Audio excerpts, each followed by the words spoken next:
There's a kind of exhaustion that doesn't come from your body, but from your heart. You wake up next to someone and feel miles apart. You answer their texts, but your replies are colder. You make plans, but deep down, you're just going through the motions. You wonder, what happened to us? But even that question feels too tiring to ask out loud. This isn't just falling out of love. This might be something deeper, something called relationship burnout. We usually hear the word burnout when it comes to work. Long hours, high stress, no breaks, constant pressure. But the truth is, relationships can burn us out too, especially when we're constantly giving, trying, fixing, compromising, until there's nothing left in the tank. Relationship burnout is the slow erosion of emotional energy in a romantic partnership. It's not always loud. Often it's quiet. A gradual fading of effort, excitement or care. And if left unspoken, it can lead to resentment, disconnection, or even the silent death of love. So how do we know when we're burnt out versus just having a rough patch? It starts with emotional fatigue. You don't have the energy to communicate, to problem solve, to care.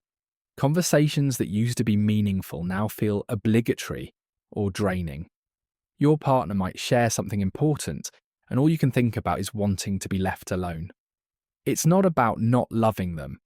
It's about being too tired to show it. Then comes the indifference. You stop arguing, not because things are better, but because you've stopped hoping things will change. You start avoiding tough topics because you can't take another emotional spiral. You keep quiet just to keep the peace. You might find yourself fantasizing about a life alone, not because you want to be single, but because solitude sounds more peaceful than your current emotional state. You might also feel guilt because your partner isn't a bad person and you're not trying to hurt them, but everything they say or do feels heavier than it used to. You used to light up when they entered the room. Now you sometimes feel relief when they leave. That's burnout. And let's be clear, burnout doesn't always mean the relationship has to end, but it does mean something needs to shift. Because burnout is your body and heart's way of saying, I can't keep giving like this. So how does it even happen? Relationship burnout usually doesn't come from one event. It's a slow accumulation of unmet needs, unresolved conflicts, and unbalanced dynamics. Sometimes it begins when one partner is always the giver, the emotional caretaker, the planner, the one initiating connection, affection, effort. Over time, that imbalance chips away at joy. Love starts to feel like a job. And jobs, no matter how fulfilling, will drain you if you never clock out. Other times, burnout grows from constant emotional labour. If your relationship has been stuck in a loop, fighting, making up, walking on eggshells, repeating, it's not surprising you feel numb. Your nervous system is tired. You've been in survival mode, not connection mode. There's also the pressure of life. Jobs, bills, kids, family obligations. When two people are constantly overwhelmed by outside stress, they often stop prioritising each other. Romance becomes a checkbox. Intimacy becomes routine. And the us that once felt sacred starts to dissolve. And for some, burnout comes from being the emotional rock in a relationship that lacks reciprocity. You listen, you support, you encourage. But when it's your turn to fall apart, there's no one there to catch you. And that hurts because support shouldn't be one-sided. Burnout can even show up in happy relationships. That might sound strange, but it happens. Sometimes you're both good people who care, but you're not aligned. Or one or both of you are neglecting your own needs while trying to make the other person happy. Eventually, that self-neglect creates emotional exhaustion. And when you're exhausted, even love feels heavy. So what can we do? How do we cope with relationship burnout? Without running away, without blaming, and without losing ourselves. The first step is awareness. Naming what you're feeling. I'm tired is valid. I feel disconnected. I'm starting to withdraw, and I don't want to keep spiraling. The act of being honest with yourself is already a form of healing, because avoidance fuels burnout. Awareness opens the door to change. Then comes communication. And not just about the symptoms, but the root. Not just we're fighting a lot, but I'm feeling unseen. Not just I need space, but I need help refilling my emotional tank. Many people don't talk about burnout because they fear it will sound like rejection. But silence is a slow rejection too. You can love someone deeply and still need help navigating your exhaustion. Ask yourself, have I become more of a caretaker than a partner? Have I forgotten my own needs while tending to someone else's? Have we lost the rituals that made our bond feel alive? Those little things like laughing over dinner or hugging before bed. If the answer is yes, it doesn't mean you failed. It means the relationship is asking for repair. Sometimes burnout is a call for rebalancing. Sharing responsibilities. Creating space for individual growth. Letting go of old dynamics that no longer serve either of you. It's okay to renegotiate the terms of your partnership, not out of resentment but out of love. But sometimes the hard truth is this. Burnout happens because the relationship is no longer aligned. You've grown in different directions. What you need now isn't what you needed at the start.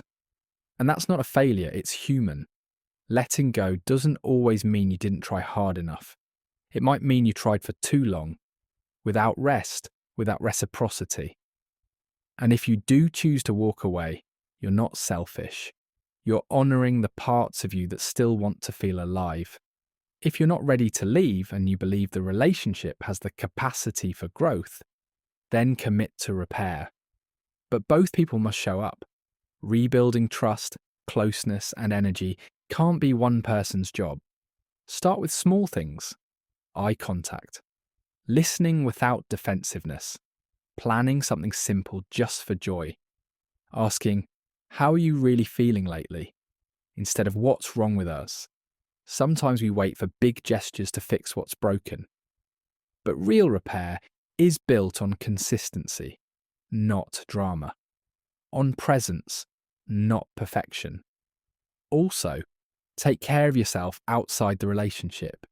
Your burnout may not only be about the relationship, it might be about your entire life.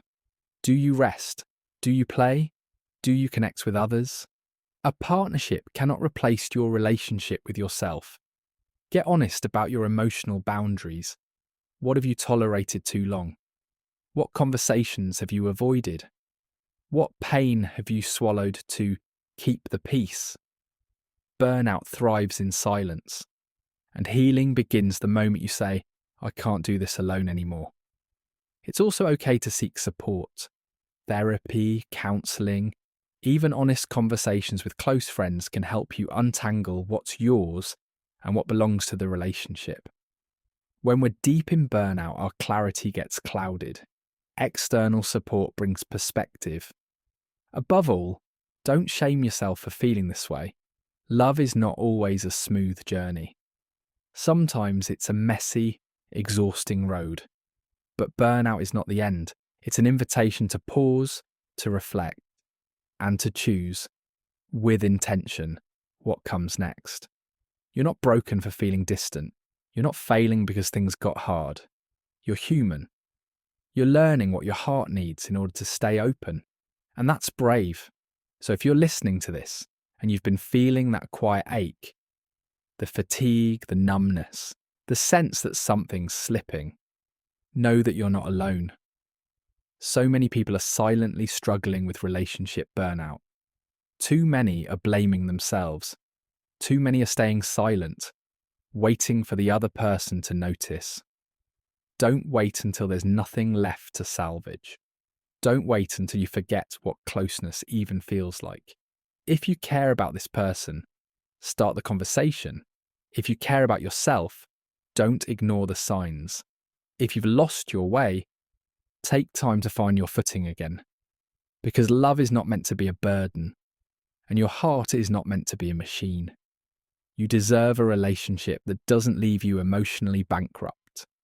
You deserve to feel safe, seen, supported, not just tolerated or expected to perform. So whether you choose to repair, reset, or release, let that choice come from awareness, not avoidance. Let it come from love, not fear. Burnout is not the enemy. It's the body's truth. It's your heart whispering, I need a break. I need balance. I need to come home to myself. And when we listen to that truth, something powerful happens. We stop surviving love, and we start honouring it. If this message spoke to something inside you, take a moment.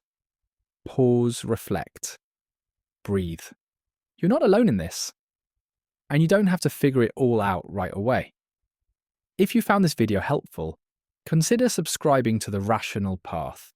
This space is here to help you slow down, think deeply, and find clarity in the noise.